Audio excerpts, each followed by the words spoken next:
Hello കൂട്ടുകാരെ, നമുക്കിന്നൊരു tasty ആയിട്ടുള്ള ഒരു മധുരപലഹാരം തയ്യാറാക്കാം. അതിനായിട്ട് ഞാൻ ഒരു മുട്ട നെയ്യ് വേണ്ടായിരുന്നു, ജസ്റ്റ് ഒരു മതിയായിരുന്നു. അപ്പോൾ ഉറഞ്ഞിരിക്കുമായിരുന്നു. അപ്പോൾ ഒഴിച്ചപ്പോഴത്തേക്കും പെട്ടെന്ന് കട്ടയോടെ ചാടി. സാരമില്ല, അപ്പം നെയ്യ് കൂടുതൽ ചേർക്കുമ്പോൾ അതിൻ്റെ ടേസ്റ്റ് കൂടുതലായിട്ട് കിട്ടും. ഹലോ കൂട്ടുകാരെ, പിന്നെ നമ്മൾ എടുത്തിട്ടുള്ളതാണ് അവലാണേ. നമ്മളൊരു അവൽ വെച്ച് ഒരു അവലോസുണ്ട ഉണ്ടാക്കാൻ പോകുന്നതാണ്. അപ്പം നമ്മൾ ഈ തേങ്ങയുടെ വെള്ളം ഏകദേശം മാറി വന്നിട്ടുണ്ട്. നമുക്കിനി അവലും കൂടി ഒന്ന് വറുത്തെടുക്കാം. അവലിൻ്റെ പച്ചപ്പൊക്കെ ഒന്ന് മാറിക്കിട്ടിട്ടെ. ഞാനൊരു 200 ഗ്രാമോളം അവലെടുത്തിട്ടുണ്ട്.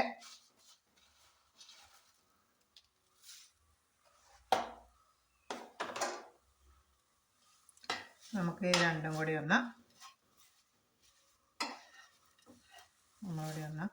അവലൊന്ന് പൊള്ളി വരുന്നത് വരെ നമുക്കൊന്ന് നടക്കാം. ഞാൻ ആദ്യം തേങ്ങ ഇട്ട് കൊടുത്തതിനാന്ന് വെച്ച് കഴിഞ്ഞാൽ തേങ്ങയിലാണല്ലോ കൂടുതൽ വെള്ളത്തിൻ്റെ അംശമുള്ളത്. അപ്പം തേങ്ങയുടെ വെള്ളത്തിൻ്റെ അംശം ഒന്ന് മാറി കിട്ടുന്നതിന് വേണ്ടിയിട്ടാണ് ആദ്യം തേങ്ങ ഇട്ട് കൊടുത്തത്.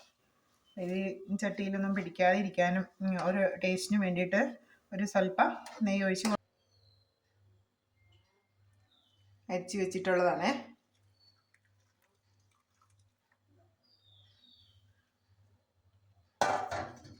നമുക്ക് ഇത് ചെറു ചൂടോടെ ചെറിയ ഉരുളകളായിട്ട് നമുക്ക് പിടിച്ചെടുക്കണം.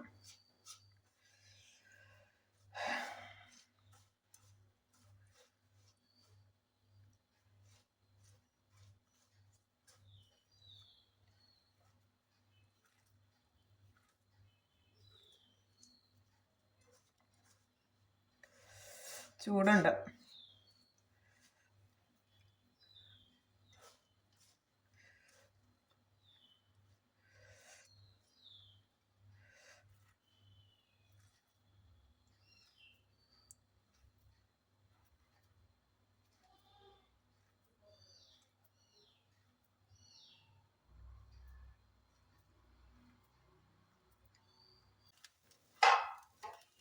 ഇനി നമുക്ക് മിക്സിയുടെ ജാറിലൊന്ന് ഇട്ടൊന്ന് പൊടിച്ചുകൊണ്ട് വരാം.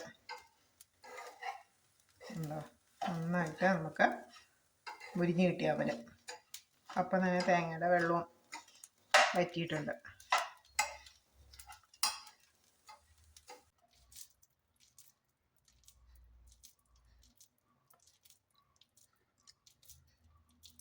ആവശ്യത്തിന് മധുരം കിട്ടാൻ പാകത്തിന് കുറച്ച് മധുരം ശർക്കര ചേർത്താൽ മതിയാവും.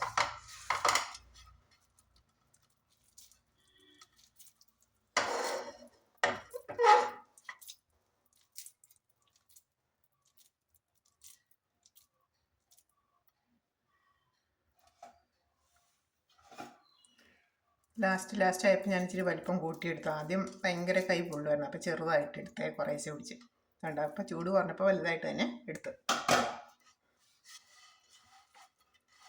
ഇനി 1-2 എണ്ണത്തിനും കൂടി ഉള്ളു, അപ്പം നമുക്ക് തീരും.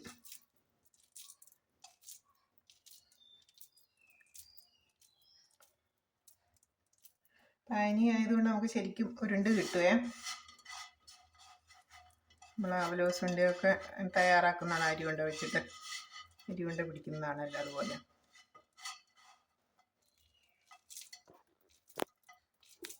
നമ്മുടെ ഈ പൊടിഞ്ഞു വന്നിട്ടുള്ള അവലിലേക്ക് ചേർത്ത് നമ്മൾ ഉരുളയായിട്ട് പിടിച്ചെടുത്ത് കഴിഞ്ഞാൽ നമുക്ക് നല്ല സൂപ്പർ സ്നാക്സായി ചായയോടൊപ്പം മുതിർന്നവർക്കും കുട്ടികൾക്കൊക്കെ ഇടയ്ക്കൊരു വെറൈറ്റി ആവുകയും ചെയ്തു. ഓക്കേ.